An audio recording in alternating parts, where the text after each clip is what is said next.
వివాదాలకు కేరాఫ్గా మారారు ఉమ్మడి పాలమూరు జిల్లాలోని ఓ మాజీ ఎమ్మెల్యే. సిట్టింగ్ ఎమ్మెల్యేలు, ఎంపీలపై కూడా లేనంతగా ఆయన మీద తరచూ ఆరోపణలు వస్తున్నాయి. తనకు సంబంధం లేకపోయినా విమర్శలు చేస్తున్నారని ఆయన చెప్తున్నా వివాదాలు మాత్రం ఆగటం లేదు.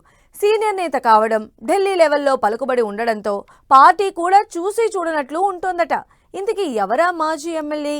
ఆయనపై వస్తున్న ఆరోపణల్లో వాస్తవమెంత? నిన్న ఫోన్ కాల్ బెదిరింపు ఆడియోలు, ఇవాళ కాంట్రాక్టర్ను బెదిరించారనే ఆరోపణలు, మాజీ ఎమ్మెల్యే సంపత్పై వరుస వివాదాలు. దూకుడుతోనే వివాదాలు కొని తెచ్చుకుంటున్నారా? సంపత్ కుమార్పై ఆరోపణల్లో నిజం ఎంత? పార్టీ, ప్రభుత్వం ఎందుకు సైలెంట్గా ఉంటోంది?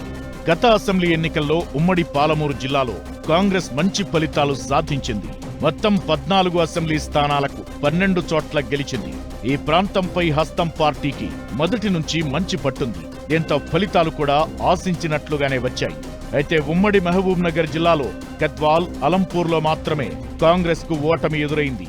గద్వాల్ నుంచి బీఆర్ఎస్ తరపున గెలిచిన బండ్ల కృష్ణమోహన్ రెడ్డి ఆ తరువాత కాంగ్రెస్ లో చేరిపోయారు. ఇక బీఆర్ఎస్ గట్టిగా నిలబడి తలబడుతున్న నియోజకవర్గం అలంపూర్ ఒక్కటే. ఇక్కడి నుంచి గత ఎన్నికల్లో సంపత్ కుమార్ పోటీ చేశారు. విజయుడు చేతిలో ఓడిపోయారు. అయితే కాంగ్రెస్ పార్టీలో బలమైన నేత కావడంతో, ఓడినా సరే ఎమ్మెల్యే తొలిసారి గెలిచిన వ్యక్తి కావడంతో సంపత్ హవానే సాగుతోందట.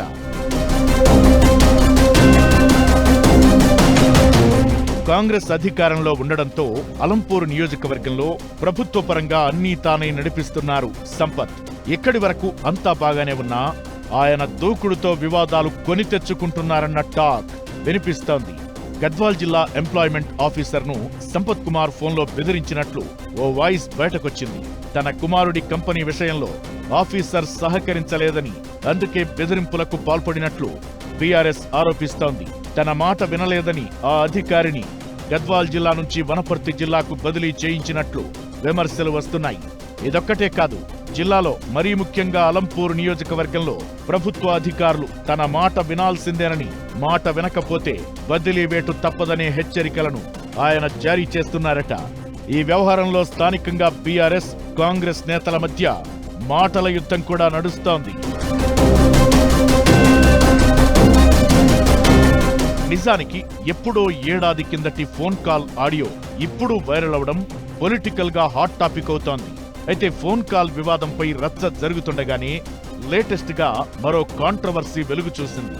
అలంపూర్ నియోజకవర్గం నుంచి నేషనల్ హైవే 44 వెళుతుంది. ఈ రోడ్డుపై వాహనాల రద్దీ ఎక్కువగా ఉండటంతో 4 లేన్ల రహదారిని 6 లేన్లుగా మారుస్తున్నారు.